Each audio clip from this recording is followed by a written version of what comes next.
Hello everyone, I hope you are doing well. Welcome to the series of BPSC PT Crash Course.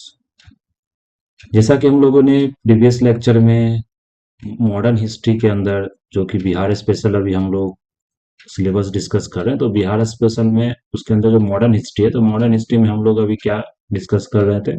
1857 का revolt discuss कर, जो 1857 की जो लड़ाई revolt है, उस रिवोल्ट के बारे में हम लोग क्या कर रहे थे, वहाँ डिस्कस कर रहे थे। तो हमारा प्रीवियस लेक्चर था, तो उस रिवोल्ट में हम लोगों ने बहुत सारे जो बिहार से रिलेटेड है, मेनली हम लोगों ने इंडिया के बारे में, तो बीपीएससी का जो क्रैश कोर्स जब हमने शुरू किया था उसी समय हमने मॉडर्न हिस्ट्री पूरा इंडिया लेवल पर डिस्कस कर लिया था। तो जो जो रीजन से कौन कौन लीडर ने पार्टिसिपेट किया था, किस किस जगह से क्या लीडिंग हुआ था, कौन से ब्रिटिश ऑफिशियल ने मतलब सप्रेस किया था रिवोल्ट को, वो भी इंपॉर्टेंट होता है, वहां से भी क्वेश्चन पूछा जाता था। ये जो वेरियस रीजंस हम लोगों ने डिस्कस किया था स्टेट में।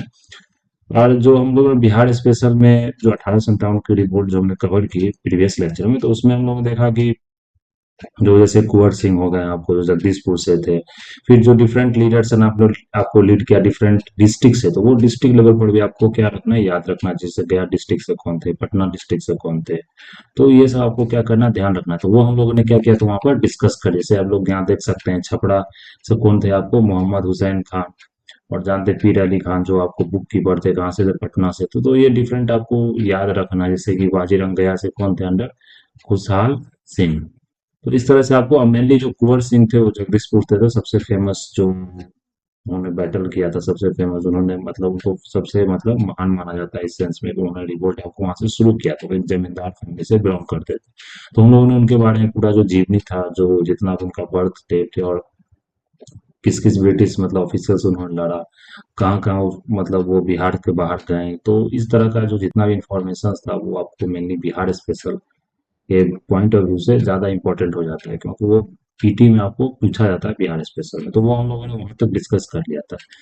जो हमारा जो नेक्स्ट टॉपिक है आज का, वो है रिवॉल्यूशनरी मूवमेंट। तो रिवॉल्यूशनरी मूवमेंट में हम लोग क्या करेंगे, यहाँ पर जो जो इंपॉर्टेंट पॉइंट्स है वही पॉइंट्स यहाँ पर हाईलाइट करेंगे, उसी पॉइंट्स को यहाँ पर हम लोग डिस्कस करेंगे, क्योंकि ये क्या होता है, मॉडर्न हिस्ट्री एक मतलब बड़ा टॉपिक है। अगर कंपेयर करें आप एंशियंट और medieval से, तो वहाँ क्या होता है, इन्फॉर्मेशन आपको वहाँ पर है ज्यादा, लेकिन वो छोटा टॉपिक होता है, वहाँ पर एक से मूव करें। लेकिन मॉडर्न हिस्ट्री जानते हैं कि ये मतलब कि जो लेंदी चैप्टर होता है, तो इसमें उसी पॉइंट को डिस्कस करेंगे, क्योंकि जो मेनली मॉडर्न में हम लोग ने अच्छे से डिस्कस कर लिया था, लेकिन यहाँ पर जो बिहार से स्पेशल इंपॉर्टेंट है वो हम लोग यहाँ डिस्कस करेंगे।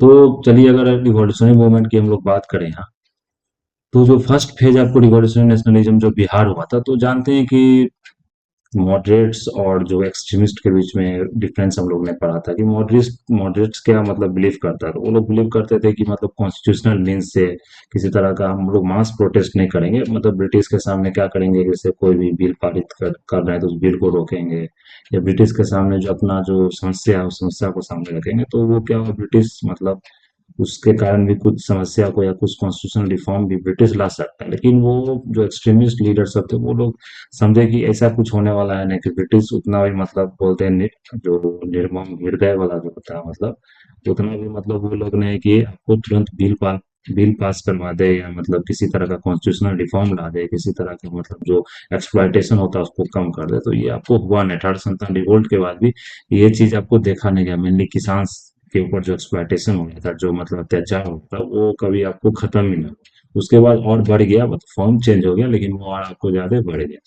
उसी के बाद इसके होता रिवॉल्यूशनरी का, इसमें आपको मतलब जो निकल कर आता है कि रिवॉल्यूशनरी जो लीडर्स थे वो उन्होंने क्या किया, इसमें पार्टिसिपेट किया, मास स्ट्रगल किया। तो जो मतलब जो कॉन्स्टिट्यूशनल पाथ था कांग्रेस का फ्रीडम अटेम्प्ट करने का, वो मतलब बहुत सारे मतलब रेडिकल्स आइडियल्स जो रिवॉल्यूशनरी थे उनको मेथड से पूरा अलग था। तो जो रिवॉल्यूशनरी आपको इंस्पायर्ड कहाँ से थे ये लोग, जापानी जो विक्ट्री और रसिया हो, क्योंकि जानते हैं रसिया एक बहुत बड़ा कंट्री है, बहुत बड़ा, मतलब अगर क्षेत्रफल की दृष्टि से ही बात करें, अगर आप मतलब एरिया की दृष्टि से, तो रसिया का लैंड जो मतलब जो एरिया है वो सबसे बड़ा है, मतलब वर्ल्ड की अगर बात करें, सब कंट्री कंपेयर करें अगर। लेकिन समझिए उतना बड़ा कंट्री को भी उस समय जानते थे कि रसिया यूएसएसआर का पूरा एक मतलब ग्रुप एक पार्ट होता था। तो उस समय अगर देखें हम यहाँ, तो जापान एक छोटा सा कंट्री ने क्या किया, रसिया को हरा दिया। तो रिवॉल्यूशनरी जो लीडर्स थे रिवॉल्यूशनरी के, जो मतलब पार्टिसिपेंट्स थे, उन्होंने समझा कि अगर रसिया को, जापान एक छोटा सा कंट्री अगर मतलब हरा सकता है, तो फिर इंडिया में हम लोग मतलब ब्रिटिश को क्यों नहीं हरा सकते, क्योंकि ब्रिटिश भी पूरा इंडिया में फैला हुआ नहीं है, वो हैंडफुल है, वो इतना मतलब उसके पास पावर नहीं है, और इंडियन लोग उसको सर्व कर रहे हैं। तो फिर ये मतलब इससे यहाँ से आपको थाउट आया, मतलब जो जो रसिया को जो जापान ने हराया था आपको, तो ये आपको होप से क्रिएट कर दिया कि मतलब एशिया के डिफरेंट रिवॉल्यूशनरी के माइंड में कि हम लोग इससे क्या कर सकते हैं, हम जो गुलामी है उससे बाहर निकल सकते हैं। तो फिर ये जो पार्टीशन हुआ आपको बंगाल का कब हुआ था, ये 1905 में। तो ये इस मूवमेंट को और तेजी से मतलब आगे बढ़ा दिया, क्योंकि ब्रिटिश ने क्या किया था, पार्टिसिपेट, आप लोग हम लोग पढ़े होंगे, जो पार्टीशन हुआ था बंगाल को, ब्रिटिश का क्या मेन रीजन था, उसने तो बोल दिया कि ये बहुत मतलब बड़ा राज्य है, सो हमें मतलब यहाँ पर एडमिनिस्टर करने में, गवर्न करने में दिक्कत आ रही है। लेकिन वो ऐसा बात नहीं था, जो मतलब बोल सकते हैं मूल बात था वहां पर, कि जो रूट काउज था, ब्रिटिश चाहता था कि हम डिवाइड और रूल का पॉलिसी शुरू करें, मतलब डिवाइड करें कंट्री को रिलीजन के नाम पर, और जो डिफरेंट रिचुअल्स रिलीजन्स के नाम पर, और रिलीजन्स के नाम पर डिवाइड करेंगे तो क्या होगा फिर, मतलब कम्युनल राइट्स आपको शुरू होगा। तो ब्रिटिश ये सोचता था कि जितना राइट डिवाइड करें उतना ज्यादा हमको रूल करने में आसानी होती है। अब सुना होगा ना, फूट करो राज, फूट डालो और राज करो, तो इस तरह से ब्रिटिश ने यहाँ से पॉलिसी शुरू किया। तो ये रिवॉल्यूशनरी को जो नेशनलिस्ट थे उसको प्रवोक कर दिया। तो जैसे उस समय अगर सुरेंद्र नाथ बनर्जी की बात करें, वो भी एक महान फ्रीडम फाइटर्स थे, तो उन्होंने मतलब यहाँ पर लिखा था कि पार्टीशन तो ह्यूमिलेट किया, लेकिन एक क्या किया, ब्लेसिंग इन डिस्गाइज, मतलब ब्रिटिश ने जो समझा था जो पार्टीशन करके हम लोग ये राज करेंगे, तो ह्यूमिलेट किया, बहुत सारे मतलब राइट्स भी हुए, लेकिन एक जगह से एक अगर मतलब एंगल से सोचे तो वो एक मतलब कि जो रिवॉल्यूशनरी के माइंड में था, वो तो एक मतलब ये चीज भर दिया था कि मतलब इस चीज पार्टीशन को रोका जा सकता है, या ब्रिटिश ने मतलब जो ये मतलब पार्टीशन किया, ये वो किस लिए किया है। तो इसलिए मतलब क्या, इसे ब्लेसिंग इन डिस्गाइज बोला जाता है, मतलब जो आदमी ने इस चीज को समझा और फिर क्या एकजुटता दिखाई वहां पर, तो हम लोग देखेंगे आगे फिर क्या हुआ कि जो मतलब डिवीजन था वो क्या हो गया, नलिफाई हो गया, आपको वॉइड हो गया। तो फिर यहाँ पर बाइकॉट मूवमेंट, स्वदेशी मूवमेंट आपको शुरू शुरू हो गया, मतलब फिर वंदे मातरम सॉन्ग जो देखे होंगे आप लोगों ने, तो वंदे मातरम सॉन्ग फिर मतलब गाया गया इस समय में आपको, फिर जो हमारे जो रविन्द्रनाथ टैगोर जी थे, उन्होंने फिर अपना जो पोयम था नेशनल एंथम वहीं से लिया गया। तो ये मतलब कि आपको हम लोग पढ़े हैं जो कौन कौन से राइटर ने क्या क्या चीज आपको लिखी है। तो जैसे बिहार की अगर बात करें, तो बिहार में doctor Gyanendra Nath, Kedarnath Banerjee and बाबाजी ठाकुरदास, ये अर्ली रिवॉल्यूशनरी लीडर्स थे। फिर 1906 में क्या हुआ, बाबाजी ठाकुरदास ये रामकृष्ण सोसाइटी आपको कहाँ स्टैब्लिश किया, पटना में। कौन थे, बाबाजी, ये आपको ध्यान रखना है, बिहार से मतलब रिलेटेड जो इन्फॉर्मेशन है वो ज्यादा इंपॉर्टेंट है। तो जो बाबाजी ठाकुरदास ये कौन थे, आपको रामकृष्ण सोसाइटी इन पटना पटना में इन्होंने शुरू किया था। और ये रिवॉल्यूशनरी न्यूज़पेपर भी इन्होंने शुरू किया, न्यूज़पेपर का नाम क्या था, मदरलैंड। तो ये आपको यहाँ पर ध्यान रखना है। इन्होंने रिवॉल्यूशनरी न्यूज़पेपर शुरू किया, इसका नाम मदरलैंड था। अब बाबाजी ठाकुरदास ये कौन थे, रामकृष्ण सोसाइटी को इन्होंने स्टैब्लिश किया था 1906 में।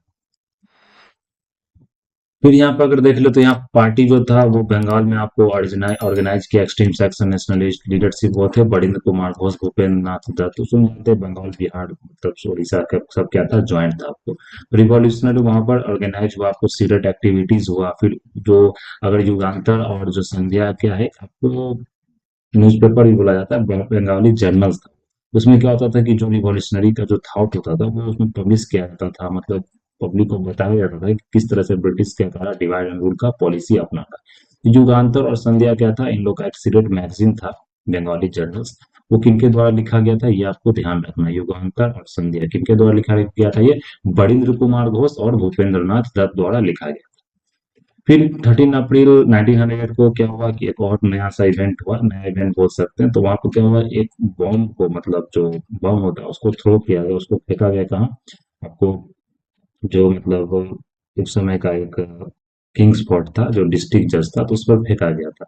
लेकिन वो क्या हुआ कि गलती से जाके क्या हुआ कि जो मतलब उसमें दो लेडीज मार गई, जो यूरोपियन लेडीज थी, वो मतलब उसमें मारी गई, एक वाइफ एक डॉटर, तो ये कनेडी की वाइफ डॉटर थी, तो ये इसमें मारी गई। तो ये एक तरह से बोलते हैं कि मतलब किसी और पे टारगेट किए मतलब करना था, लेकिन कोई और इसमें मारा गया। तो इसी कारण क्या हुआ कि फिर आपको जो बम जो थ्रो किए थे उसमें कौन थे, खुदीराम बोस और फुल चाकी। तो ये दोनों ध्यान रखना, जो कहाँ बम को थ्रो किया गया था, खुदीराम बोस, ये बंगाली यूथ थे, 70s उनका 17 साल ही उम्र था। समझ सकते हैं इस साल में कितना रिवॉल्यूशनरी माइंड एकदम मतलब जो देश को आजाद करने के लिए कितना तत्पर रहता। तो ये आपको खुदीराम बोस थे जो बंगाली युद्ध थे, और ये प्रफुल्ल चाकी, ये कौन थे, मुजफ्फरपुर से बिलोंग करते। तो ये आपको ध्यान रखना है, जो जिन्होंने बॉम्ब थ्रो किया था।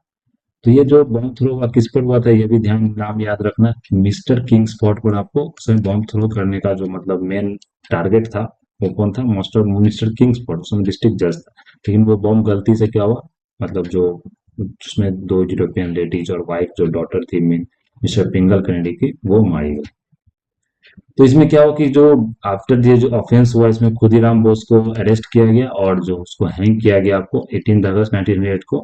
और जो उनके साथ प्रफुल्ल चाकी थे वो खुद को मतलब सौंप के लिए खुद को मार गए। तो ये मतलब इस तरह का इवेंट हुआ था उसमें, मतलब बोल सकते ट्रेजेडी हो गया था। बॉम्ब किसी पर फेंकना था लेकिन कोई और इसके चपेटे में आ गया, तो ये मतलब उसी कारण फिर क्या हुआ, सजा दिया गया। मतलब खुदीराम बोस को अरेस्ट किया गया, फिर उनको हैंग किया गया 11 अगस्त को। और बाकी प्रफुल्ल चाकी को वो खुद को गोली मार ली। तो ये ध्यान रखना, क्योंकि बीपीएससी में ये भी आपको कंफ्यूज कर दिया जाता है। ये पूछ देंगे कि हम मुजफ्फरपुर जो बॉम्ब कंस्पिरेसी हुआ था उसमें किन्होंने बॉम्ब फेंका था, किनको हैंग किया गया था, तो ये क्या होता है, नाम को कभी भी उलट जाता है। तो ये आपको यहाँ पर ध्यान रखना है। फिर अगर देवघर में देखो, जो झारखंड एरिया में, वो भी इम्पोर्टेंट सेंटर था रिवॉल्यूशनरी एक्टिविटीज का, वहाँ मतलब ट्रेनिंग दिया जाता था बॉम्ब बनाने का डिफरेंट। फिर साखाराम गणेश देवस्कर वहाँ इंपॉर्टेंट लीडर था, जो कि आपको देवघर से ऑपरेट करते थे। क्या नाम था, साखाराम गणेश देवघर देवस्कर। तो बहुत सारे रिवॉल्यूशनरी कल्ट आपको निकल कर आए हैं, जो मतलब डिफरेंट मैजिक लैंटर्न्स को डिफरेंट पार्ट्स ऑफ बिहार में भेजते थे। जैसे मतलब अगर देख ले तो झारखंड से एक नेशनलिस्ट, उनका नाम क्या था, इंदुनाथ नंदी, और डिफरेंट अदर लीडर्स थे। फिर अगर जैसे ब्रांच ऑफ अनुसरण समिति की बात करें, तो वो आपको बिहार में कब स्टैब्लिश हुआ था, वो पटना में स्टैब्लिश हुआ था 1913 में। तो किसके द्वारा, किनके द्वारा स्टैब्लिश हुआ था, वो सचिंद्र नाथ सन्याल। ये आपको नाम ध्यान रखना है कि डिफरेंट डिफरेंट जो ऑर्गेनाइजेशंस थे स्पेशली इन बिहार में, तो वो किनके द्वारा स्टार्ट किया गया था। जैसे हम लोगों ने शुरू में भी देखा था कि रामकृष्ण मिशन जो शुरू किया गया था, वो किनके द्वारा शुरू किया गया था। और उन्होंने मदरलैंड का न्यूज़पेपर भी शुरू किया। फिर भूपेंद्र नाथ दत्त, बरिंद्र कुमार घोष, उन्होंने क्या किया था, युगांतर संध्या न्यूज़पेपर का फिर न्यूज़पेपर की शुरुआत की। फिर हम लोगों ने जो इंपॉर्टेंट फैक्ट्स है वो हम लोग यहाँ बात कर रहे हैं। फिर जो खुदीराम बोस प्रफुल्ल चाकी, उन्होंने क्या किया था, बॉम्ब थ्रो किया था, जो किंग्सफोर्ड और डिस्ट्रिक्ट जो मजिस्ट्रेट था उसको कर, लेकिन वो गलती से बॉम्ब किसी और को मतलब मार दिया। तो फिर उसके कारण क्या हुआ, मतलब एक फांसी का सजा हुआ, एक मतलब शॉट हिमसेल्फ, अपने आप को मार दिया। ये आपको यहाँ पर ध्यान रखना है। फिर अगर नेक्स्ट देखें, तो श्री अतुल चंद्र मजूमदार, ये पूर्णिया डिस्ट्रिक्ट से बिलोंग करते हैं। इनको नेशनल सिक्योरिटी एक्ट के अंदर अरेस्ट किया गया था। जैसे सुधीर कुमार, प्रफुल्ल कुमार विश्वास, श्याम नारायण झा, शिव कुमार सिन्हा, श्री नरेंद्र नाथ बासु, ये भी आपको बहुत सारे सस्पेक्ट थे ब्रिटिश गवर्नमेंट के अंदर। तो मतलब जो जो मेन इंपॉर्टेंट है वो हम लोग यहाँ पर, जैसे ये इंपॉर्टेंट था यहाँ पे, ये आपको देखना है। फिर जैसे जो बहुत सारे रिवॉल्यूशनरी के अंदर, जैसे ढाका अनुसंधान समिति भी आपको क्या हुआ था कि शुरुआत हुआ था, जो भागलपुर में एक्टिव था हरिवंशी नाथ, यहाँ पर इंपॉर्टेंट लीडर थे आपको। फिर मेंबर देखे ढाका मिशन समिति का, तो यदुनाथ सरकार, बहुत सारे वहाँ पर जो यंगर्स थे उनको ट्रेंड किया था। फिर जैसे श्याम जी कृष्ण वर्मा जानते हैं कि इन्होंने सोशलोजिस्ट, इंडिया सोशलोजिस्ट अवार्ड में इन्होंने लिखा है, ये मतलब आपको अमेरिका से एक्टिव थे, या इंडिया थे लेकिन अमेरिका से ही एक्टिव थे। सो ये भी क्या करते थे, आपको रिवोल्यूशनरी आइडियाज को प्रोपोगेट करते थे। फिर स्वामी सत्यदेव, ये क्या थे, आर्य समाजिस्ट थे। तो ये आपको यहाँ पर ध्यान रखना। फिर अगर नेक्स्ट हम लोग यहाँ पर डिस्कस करें, तो अगर यहाँ पर देखेंगे तो 1918 में क्या हुआ कि बंगाली यूथ जो अनंत बंधु चौधरी, तो उनको अरेस्ट किया गया। फिर नेशनल सिक्योरिटी अंदर, क्योंकि रविन्द्रनाथ टैगोर ने कम कंडेम किया इस अरेस्ट को, उन्होंने मतलब निंदनीय बताया, मतलब निंदा की इस अरेस्ट की। तो ये आपको first phase of revolutionary nationalism था। फिर क्या हुआ कि उसके बाद second phase of revolutionary nationalism. तो ये जो कॉपरेशन मूवमेंट जानते हैं, 1920 में जो cooperation movement, non cooperation movement हुआ था, ब्रिटिश के साथ किसी तरह का कॉपरेट नहीं करना, चाहे वो स्वदेशी हो, बाइकआउट हो, ये क्या था, कॉपरेशन मूवमेंट, मतलब नॉन कॉपरेशन मूवमेंट। तो उसके बाद जो एंड हुआ आपको नॉन कॉपरेशन मूवमेंट, रिप्रेशन का होने के बाद ब्रिटिश गवर्नमेंट के द्वारा, तो उसमें क्या होता है कि डिसकंटेंट हुआ, क्योंकि जानते हैं कि जो कॉपरेशन नॉन कॉपरेशन मूवमेंट किस तरह से बंद हुआ था, वो जो चौरी चौरा का इंसिडेंट हुआ था, उस पर महात्मा गांधी ने क्या किया, उसे ऑफ ऑफ कर दिया मूवमेंट को, कहा कि अभी इतने ट्रेंड नहीं है जो मतलब मूवमेंट को आगे चलाया जा सके। तो उसके बाद मूवमेंट ऑफ हुआ, तो बहुत सारे जो यूथ थे वो मतलब इससे मतलब बहुत ज्यादा क्रोधित हुए, मतलब डिसकंटेंट उनके अंदर फैला कि इस तरह से कैसे, अभी हम लोग मतलब कि शुरू ही किए थे, और मतलब मूवमेंट क्या होता है, एक तरह से पूरा अपना जो स्ट्रेंथ होता है वो गेन कर लिया था, तो वो फिर बंद करने से क्या होता है कि मतलब किसी चीज को आप शुरू कर रहे हैं, आप बीच में ही बंद करें, तो वो एक मोटिवेशन, एक जो अंदर से जो क्या बोलते हैं, जो मोटिवेशन होता है या किसी तरह का जो जोश होता है, वो क्या होता है, कम हो जाता है। तो क्या होता है, यूथ के अंदर डिसकंटेंट आपको फैल गया, तो उसके बाद क्या हुआ, नेशनली जो रिवॉल्यूशन नेशनली आपको शुरू हो गया फिर से। तो अगर फिर से बिहार में देखें तो 1924 में फिर से क्या हुआ, गेन कर गया रिवॉल्यूशनरी मूवमेंट। तो इसमें क्या होता है कि ये भागलपुर में बहुत सारे सेंटर में आपको फिर से गेन किया। फिर 9 नवंबर 1928 को क्या रॉबरी आपको हुआ कहाँ पर, ये दाल सिंह राय, जो दाल सिंह राय था, अंडर रॉबी took place in Dalsinghsarai under Samastipur district में, यहाँ पर रॉबरी हुआ। तो ये गवर्नमेंट ने समझा पॉलिटिकल रॉबरी। फिर 1929 को फिर रॉबरी हुआ आपको मुरैनिया चंपारण डिस्ट्रिक्ट में, तो डिफरेंट डिफरेंट एरिया में रॉबरी होना शुरू हुआ। फिर आपको जितने प्रोमिनेंट लीडर थे रिवॉल्यूशनरी मूवमेंट बिहार में, योगेंद्र शुक्ला, ये पुलिस द्वारा क्या मेन आपको सस्पेक्ट जो मुरैनिया डकैती में उनको माना गया था।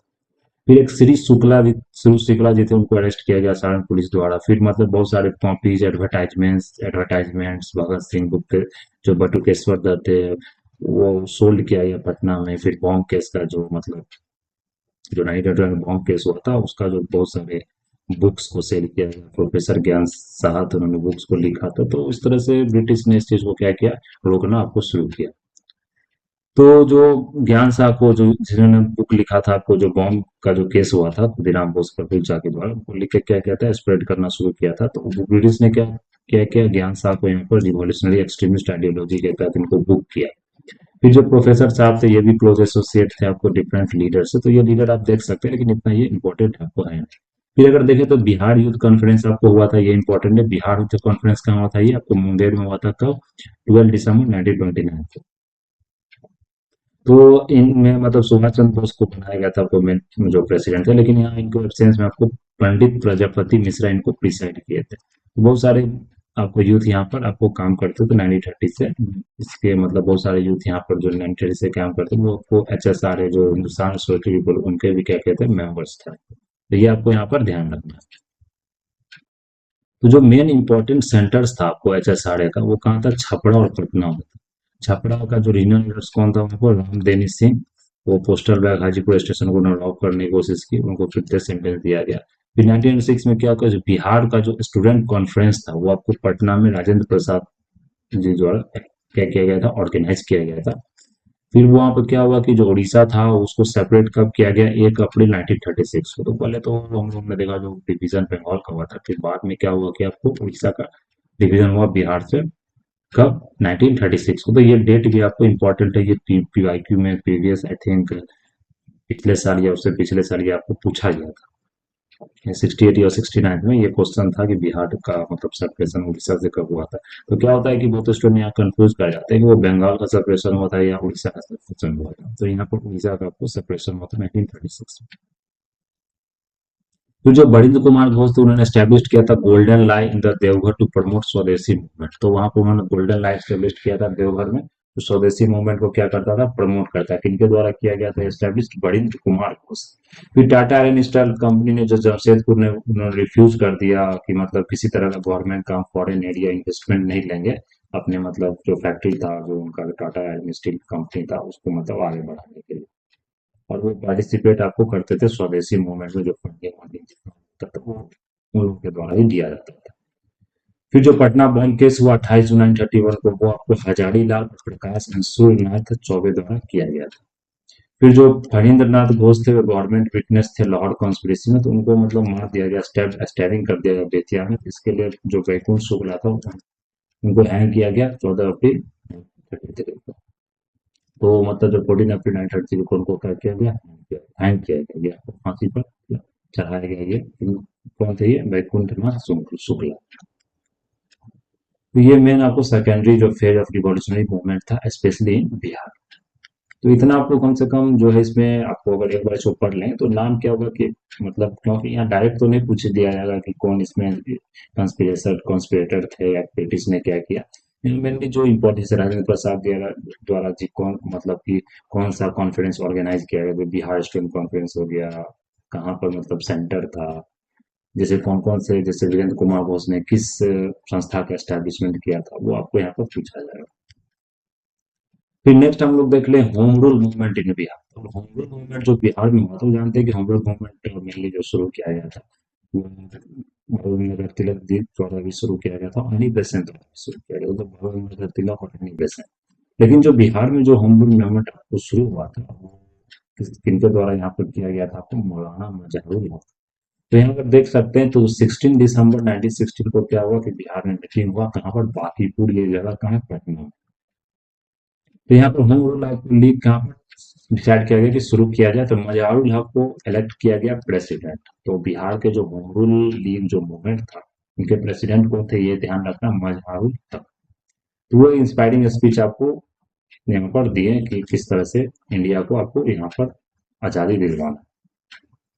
फिर जो 17 फरवरी 1918 को क्या हो गया, अनदर मीटिंग हुआ पटना में। फिर यहाँ पर विलेज जो ऑर्गेनाइजेशन था या विलेज को कैंपेन, वो सब ऑर्गेनाइज किया गया, सब्सक्रिप्शन को द्वारा कलेक्ट किया गया, आपको इसमें जोड़ा गया। फिर जो आपको एनी बेसन जो मेन जो होम रूल शुरू की थी देश भर में, वो क्या हुआ, एनी बेसन फिर पटना आई। पटना आके उन्होंने मतलब कि यहाँ पर जो अपने स्टेशन से उनको बहुत अच्छा से स्वागत आरती से मतलब किया गया रेसिडेंट तक जाने के लिए, जो पुरेंद्र नारायण सिंह का रेसिडेंट था। तो ये इम्पोर्टेंट है, मतलब ये ध्यान रखना कि एनी बेसेंट आपको 18 अप्रैल 1918 को पटना आए। तो इकोनॉलॉजी में ये आपको पूछा जा सकता है। फिर अगर यहाँ देखें तो 18 अप्रैल 1918, फिर अगर तो लोकल होम रूल लीडर्स देखे, हसन इमाम, पुरेंद्र नारायण सिन्हा, ये सब जितने भी आपको लीडर्स थे, इन्होंने क्या साइन किया यहाँ पर, मैनिफेस्टो साइन किया, जो अली मंजिल इन पटना में वहां पर मीटिंग हुआ। तो ये आपको बहुत सारे मतलब एंजाइटी क्रिएट कर दिया कमिश्नर ऑफ बिहार जो ब्रिटिश था आपको। तो मिसेस बेसेंट फिर आपको पटना आई, तो 18 अप्रैल 1918 को आई थी। फिर क्या हुआ, 25 जुलाई 1900 आपको जो क्या था यहाँ पर, अगर यहाँ पर देखो सबसे पहले कब आई थी यहाँ पर, 18 अप्रैल 1918 को आई थी। फिर क्या हुआ, 25 जुलाई को दोबारा उसी साल आपको फिर से पटना आई कि लोकल होम रूल्स को किस तरह से आपको बढ़ाया जाए। तो बहुत सारे जैसे हसन इमाम, शशिनाथ सिन्हा, डिफरेंट लीडर्स आपको वो मिली वहां पर, और उस चीज को वहां पर बढ़ावा दिया गया किस तरह से होम रूल को आगे बढ़ाया जाए। फिर जो जनकधारी प्रसाद गांधी जी एसोसिएट थे, वो आपको कुछ लॉयर से मिलकर आपको स्टार्ट किया काम मुजफ्फरपुर।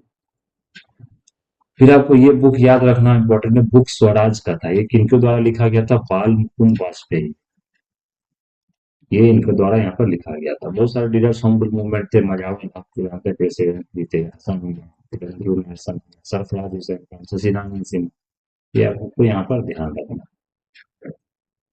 फिर अगर नेक्स्ट देख ले पीजेंट मूवमेंट्स इन बिहार, जो पीजेंट्स मूवमेंट्स इन बिहार था वो क्या है आपको यहाँ पर, तो जो कॉलोनियल पीरियड था ब्रिटिश का टाइम पीरियड, तो 96% वहाँ पीपुल एग्रीकल्चर पर डिपेंड थे। जानते हैं कि अभी भी एग्रीकल्चर गाँव में इंडिया सबसे ज्यादा डिपेंडेंट है। अभी भी ऑलमोस्ट 50% पीपुल जो है एग्रीकल्चर पर डिपेंड है, चाहे डायरेक्टली हो या इनडायरेक्टली। तो जो क्या होता था ब्रिटिश के समय, जानते हैं कि एक्सप्लॉयटेशन बहुत ज्यादा होता था, रेवेन्यू सेटलमेंट सिस्टम था, हाई लैंड टैक्सेस था। अगर मतलब फसल भी अगर बर्बाद हो तो फिर भी आपको मनी लैंडर क्या करेगा, चार्ज करेगा। और नहीं दे रहे तो आपको जमीन को क्या कर लेगा, कब्जा कर लेगा। तो क्या होता था, इसके कारण कोई इन्वेस्टमेंट नहीं होता था, किसी तरह का जो प्रोडक्टिविटी था वो इंक्रीज नहीं होता था। ये फार्मर इसके कारण क्या हुआ, बहुत सारे डिप्रेस में चल गए, मतलब डिस्ट्रेस में चल गए। बहुत सारे ने सुसाइड भी कर दिया। तो ये फार्मर बहुत सारे मतलब रोड पर भी आए, बहुत सारे ने, इसलिए जो आप देखेंगे ऑर्गेनाइजेशन, कोई भी ऑर्गेनाइजेशन होता था बिहार में, तो मेनली फार्मर्स उसमें क्या करते थे, रोल प्ले करते थे। तो जो ब्रिटिश गवर्नमेंट जमींदार लैंडर्स ये सब क्या था, नेक्सस अपने अंदर मतलब एक नेक्सस बना लिया था, किस तरह से ऑपरेट किया जाए, किस तरह से फार्मर को एक्सप्लॉइट किया जाए। तो यहाँ पे एग्रीकल्चर डिक्लाइन हुआ, हैंडीक्राफ्ट्स भी डिक्लाइन हुआ, लेबर कंडीशंस जो होता है बहुत खराब हो गया आपको। तो ये पीरियड्स मूवमेंट आपको शुरू हो गया 1920 के समय में। तो अगर पीजेंट मूवमेंट में सबसे पहला जो पीजेंट मूवमेंट था, जो इंडिया लेवल पर बोला जाता है, चंपारण सत्याग्रह था। इसमें महात्मा गांधी जी का रोल आपको शुरू हो गया। यहाँ पर महात्मा गांधी जी का एंट्री आपको शुरू हो गया बिहार।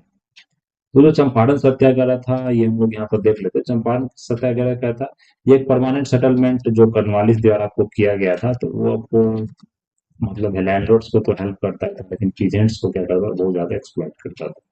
इसी तरह का फार्मर एटीट्यूड भी यहाँ पर चेंज हुआ था, रिवोल्ट 1857 हुआ था। तो इस समय क्या हुआ, बहुत सारे पीजेंट्स लोग बहुत कंट्री में, इस इंडिया कंट्री में बहुत जगह पर आपको होना शुरू हुआ। जैसे बंगाल इंडिगो फार्मर स्ट्राइक हुआ, फिर डेक्कन राइट हुआ, देख रहे हैं सब 1857 के बाद ही हुआ था। फिर मालाबार में स्ट्राइक हुआ, फिर बहुत सारे मेथड्स भी अडॉप्ट किए गए। लेकिन ब्रिटिश ने क्या करता, उसे वायलेंटली, बहुत मतलब कि निर्मम तरीके से उस चीज को सप्रेस किया जाता था मूवमेंट को। तो यहाँ पर चंपारण मूवमेंट आपको वेल ऑर्गेनाइज और नॉन वायलेंट मेथड से शुरू किया, इसलिए इस प्रोटेस्ट को ज्यादा फेमस आपको बुला गया, क्योंकि ये किसी तरह का वायलेंट प्रोटेस्ट नहीं था।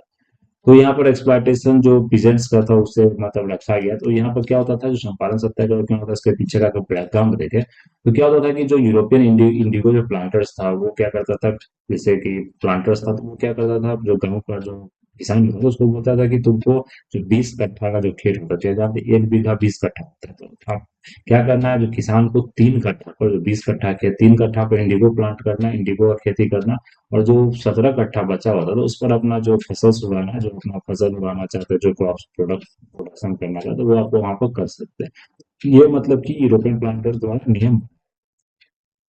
और जो क्या था, ये मतलब लॉन्ग पीरियड के लिए 20-20 साल 30-30 साल के लिए एग्रीमेंट साइन किया जा रहा था। तो मतलब जितना प्राइस आपको उसका मन होता था ब्रिटिश का, वो उसको पे करता था। लेकिन फिर क्या हुआ कि धीरे धीरे जो ब्रिटिश मैक्सिमम इंटरेस्ट भी चार्ज करता था, उसके कारण जमींदार का विरोध उसमें बहुत ज्यादा होता था कि वो मनी लेंडर्स था, वो भी क्या होता था, हाई इंटरेस्ट चार्ज करता था। तो फिर क्या हुआ कि 19th सेंचुरी का जो एंड था, उस समय जो जानते हैं कि आपको शुरू हो गया था क्या, जो इंडस्ट्रियल रिवॉल्यूशन से आपको शुरू हो गया था अच्छे तरीके से। तो जर्मन क्या किया, एक सिंथेटिक डाई बनाना शुरू कर दिया। तो वो जब पहले क्या होता था कि नेचुरल डाई से वो किया जाता था। इंडिगो का मेन रोल क्या होता है, जैसे कपड़ा का जो आप देखते हैं, पहले क्या होता था, कपड़ा तो डिफरेंट कलर का आता नहीं। तो जो मेनली जो कपड़ा कलर तो ब्लू में ही होता था, ब्लू हुआ, व्हाइट हुआ, तो उस कलर को मतलब ब्लू करने के लिए कपड़ा को इंडिगो का यूज किया था, वो नेचुरल डाई था। जैसे आज आप लोग नील देखते हैं, नील क्या है, वो मतलब डाई है, तो वो आजकल सिंथेटिक बनता है, पहले वो नेचुरली बनाया था, किसकी मदद से, इंडिगो की मदद से। अब क्या हो रहा है कि वो उसी जर्मन ने क्या किया, सिंथेटिक डाई का आविष्कार किया। सिंथेटिक डाई को जो उसने मतलब बनाया, तो उसने क्या किया, फिर ये नेचुरल डाई का यूज करना कम कर दिया। तो प्लांटर्स को, जो यूरोपियन प्लांटर्स था, उसको उसका माल जो मतलब जो इंडिगो जो प्लांटेशन होता है उसको बाहर बेच नहीं सकता था।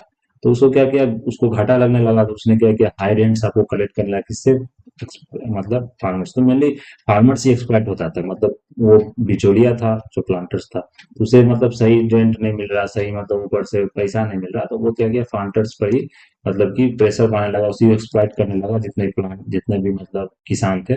और उनको मतलब इलीगल ड्यूज भी मांगने लगा कि मतलब उसका प्रॉफिट इंक्रीज हो गया। और ये मतलब किसी तरह का बोला गया कि अगर तुम दूसरे क्रॉप पर शिफ्ट होते हो, तुमको बहुत सारा मतलब पहले पैसा देना पड़ेगा, मतलब जितना भी हर्जाना वो तुमको भरना पड़ेगा। तो ये मतलब किसान ने बहुत सारे मतलब बोला जाता है कि वे force to sell the produce at the prices fixed by European. तो यूरोपियन द्वारा जो फिक्स था प्राइस, था उसी के प्राइस के साथ मतलब सेल करना पड़ता था प्लांट्स को। तो इसी कारण क्या हुआ कि जो इंडिगो का जो फील्ड था वो एक्सटॉर्शन हो गया, फोर्स लेबर का उसमें हो गया, पेमेंट आपको सिस्टम हो गया, हैवी फाइन्स देना पड़ गया, मतलब बहुत सारा ऑपरेशन आपको यहाँ पे ऑपरेसिव एक्टिविटी शुरू हुआ। इस चीज को देखते हुए जो कि वहाँ एक लीडर थे, उनका नाम था राजकुमार शुक्ला। ये आपको मेनली इंपॉर्टेंट लीडर थे आपको चंपारण सत्याग्रह। तो उन्होंने क्या किया, गांधी जी से बात की। तो वो गांधी जी से आपको कब मिले, लखनऊ सेशन में, जो कि आपको कांग्रेस का कहाँ हो रहा था, 1916 में लखनऊ में हो रहा था। तो ये ध्यान रखना, 1916 में लखनऊ सेशन होता है। उसमें जाके जो राजकुमार शुक्ला जी ने क्या किया था, गांधी जी से वहां पर मिला। तो ये गांधी जी से वहां पर मिले, तो उसमें क्या हुआ कि फार्मर्स का जो ग्रीवेंसेस था, जो उनका जो दर्द था, जो कठिनाई थी, उनको सामने रखा गया गांधी जी के साथ। तो गांधी जी ने कहा ठीक है, हम इसमें मतलब कि इस चीज को देखते। तो गांधी जी ने आके यहाँ पर देखा कि हाँ मतलब ये सही में इस तरह का आपका एक्सप्लॉइटेशन हो रहा है। तो उसमें जो गांधी जी ने जब मतलब इंटर किया बिहार में, तो बोला था ब्रज किशोर प्रसाद ये आपको बिहार के ही लीडर थे इन्होंने। तो ये आपको कमेटी भी अपॉइंट किया गया यहाँ पर, नॉन ऑफिसर्स कमेटी, लेकिन उस कमेटी ने किसी तरह का कोई मतलब बात वहां पर नहीं हुआ। फिर जैसे गांधी जी को विजिट करना पड़ा फिर चंपारण, तो किस तरह से किसान को वहां एक्सप्लॉइट किया जा रहा, तो वहां गांधी जी ने प्रॉमिस किया कि हम लोग आएंगे, फिर मार्च अप्रैल में वो आपको बिहार आए। तो गांधी जी आपको वहां पर जर्नी स्टार्ट किए 9 अप्रैल को, वो पटना आए, तो पटना नेक्स्ट मॉर्निंग, फिर वहां से वो चंपारण आपको मूव किए मुजफ्फरपुर होते हुए। तो जानते हैं कि आपको चंपारण जाना तो मुजफ्फरपुर से आपको क्रॉस करना पड़ेगा। तो मुजफ्फरपुर ये भी आपको ध्यान रखना है कि चंपारण मुजफ्फरपुर क्रॉस होते हुए उन्होंने चंपारण पहुंचा। फिर वहाँ चंपारण पहुंचने के बाद क्या, महात्मा गांधी जी चंपारण आए, फिर मोतिहारी आए, बेतिया आए, तो वहाँ बहुत सारे रूरल एरियाज को उन्होंने स्टडी किया, उनको देखा कि हाँ इस तरह का एक्सप्लॉइटेशन यहाँ हो रहा है। तो फिर वहां पर वो जो कैंपेन था राजेंद्र प्रसाद जो द्वारा, वो लॉयर थे पटना हाईकोर्ट के, जेबीटी प्लान में पार्टिसिपेट किया। लंगट सिंह कॉलेज की वो आपको मतलब वहाँ की लेक्चरर थी। फिर अगर मुजफ्फरपुर में, फिर वहाँ देखे बहुत सारे बिहार लॉयर्स पेट्रियोट्स, वो भी जैसे ब्रज किशोर प्रसाद, तो ये सब इंपॉर्टेंट लीडर्स थे जिन्होंने महात्मा गांधी के साथ वहाँ पार्टिसिपेट किया इस चंपारण सत्याग्रह में। तो जो उस समय का जो डिस्ट्रिक्ट अथॉरिटीज था वो धारा 144 लगा दिया कि जो सीआरपीसी गांधी जी को और कहा गांधी जी को कि यहाँ से आपको मूव करना पड़ेगा, हटना पड़ेगा, क्योंकि यहाँ बस आपको किसी तरह का भीड़ इकट्ठा, जानते हैं कि जो धारा 144 में आप भीड़ इकट्ठा नहीं कर सकते 4-5 आदमी से भी ज्यादा। तो ये तरह का लगा, लेकिन गांधी जी ने से रिफ्यूज कर दिया, कहा कि नहीं, जो लॉ है उसको ब्रेक किया जाएगा और हम किसी तरह का यहाँ से मतलब जगह खाली नहीं करेंगे, तो ब्रिटिश को ये चीज समझना पड़ेगा। तो यहाँ पर जो पैसिव रेसिस्टेंस वो आपको शुरू हो गया। तो बताया जो चंपारण सत्याग्रह तो फर्स्ट सिविल डिसोबीडियंस मूवमेंट था, ये आपको ध्यान रखना है। जैसे कि नॉन कॉपरेशन क्या था वो हम लोग आगे देखेंगे, खेड़ा सत्याग्रह था, लेकिन ये क्या था, फर्स्ट सिविल डिसोबीडियंस मूवमेंट था। तो जो लेफ्टिनेंट गवर्नर था वो क्या कहा कि नहीं, मतलब इस चीज को हटा दो, जो मतलब अरेस्ट का जो वारंट है या मतलब धारा 144 को। फिर मतलब बोला गया कमेटी बनाया जाएगा, कमेटी अपॉइंट किया जाएगा जो इस चीज में आपको देखेगा किस तरह से आगे बढ़ा जाए। तो फिर वहां पे क्या हुआ कि आपको एक्सप्लॉयटेशन का जो मतलब फार्मर्स पर बहुत सारे जो एविडेंसेस थे वो एविडेंस कलेक्ट किया गया, और फिर यह लास्ट में कंक्लूजन आपको निकला कि जो 25% कंपनसेशन है, तीन कटिया सिस्टम, उसको खत्म किया जाएगा। जो 25% कंपनसेशन है, मनी जो दिया गया फिगर, वो कंपनसेट किया जाएगा। तो ये आपको यहाँ पर बताया गया। तो ये इसलिए इसके बाद क्या हुआ, चंपारण एग्रेरियन एक्ट आपको वहां पर बन के आया, जो कि मतलब कि पीजेंट्स का जितना भी एक्सप्लॉयटेशन था उसको वहां खत्म किया गया। ये बहुत सक्सेसफुल मूवमेंट था। इसी के बाद क्या हुआ, गांधी जी का जो मूवमेंट था वो आपको जो मतलब नन जो क्या बोलते हैं वायलेंस में और सत्याग्रह में ये बिलीफ हुआ। तो फिर इसके बाद जो बिना अहिंसा का भी आप मूवमेंट करके किसी तरह का मतलब बोल सकते हैं सत्याग्रह हो गया है, चंपारण सत्याग्रह, इस तरह का मूवमेंट करके आप मतलब क्या कर सकते हैं, विजय प्राप्त कर सकते हैं। किसी तरह का अहिंसा नहीं था इसमें एक्शन में, क्योंकि गांधी जी ने क्या किया था, ये साउथ अफ्रीका से इस चीज को सीखा था। तो यहाँ भी उन्होंने अप्लाई किया और ये चीज यहाँ पर सक्सेस हुआ। तो फिर यही आपको यहाँ पर ध्यान रखना। फिर उसके बाद बहुत सारे जो एंटी रॉयलेट एक्ट भी हुआ था, नॉन कोऑपरेटिव मूवमेंट भी हुआ था। फिर मतलब तो रूरल मास के द्वारा उनको मतलब गांधी जी ने और ज्यादा आइडेंटिफाई किया अपने आप को, और वो आगे इस चीज में बढ़े। तो ये इतना इम्पोर्टेंट, ये सब तो मेंस के लिए इसको आप पढ़ सकते हैं। फिर बाद में गांधी जी ने मतलब जो देखा वहाँ कंडीशन ही बहुत खराब था, चाहे टीचिंग का हो या हेल्थ का हो, तो उन्होंने बहुत सारे मतलब स्कूल कॉलेजेस वहाँ पर खुलवाए। फिर बहुत सारे मतलब कि जो फैक्ट्री सिस्टम, चाहे वेविंग वूविंग हो, कॉटन का जो ये हो, तो वो सब वहाँ पर शुरू करवाए आपको। फिर बहुत सारे मेडिकल रिलीफ, मेडिकल जो हॉस्पिटल्स था उन्होंने वहाँ पर बनवाया। जो डर्टी हैबिट्स था या ओल्ड एपैथी हैबिट्स था उनको वहाँ पर खत्म किया। तो ये सब डिफरेंट आप यहाँ पर कर सकते हैं। तो बहुत सारे जो लीडर्स थे उनके शामिल थे, राजेंद्र प्रसाद हो गए, कृष्णा सिन्हा, इन लोगों ने वहाँ पर साथ दिया था। ये आपको यहाँ पर ध्यान रखना। ये हमारा चंपारण सत्याग्रह तक था। हम लोग इसमें इतना ही रन देते हैं। अगला जो हम लोग लेक्चर देखेंगे, क्योंकि ये लेक्चर लेंथी हो जाएगा, तो उसमें हम लोग peasants movements in Bihar after Champaran Satyagraha भी क्या करेंगे, डिस्कस करेंगे। तो इस लेक्चर में इतना ही रन देते हैं। That's all for today. Thank you very much.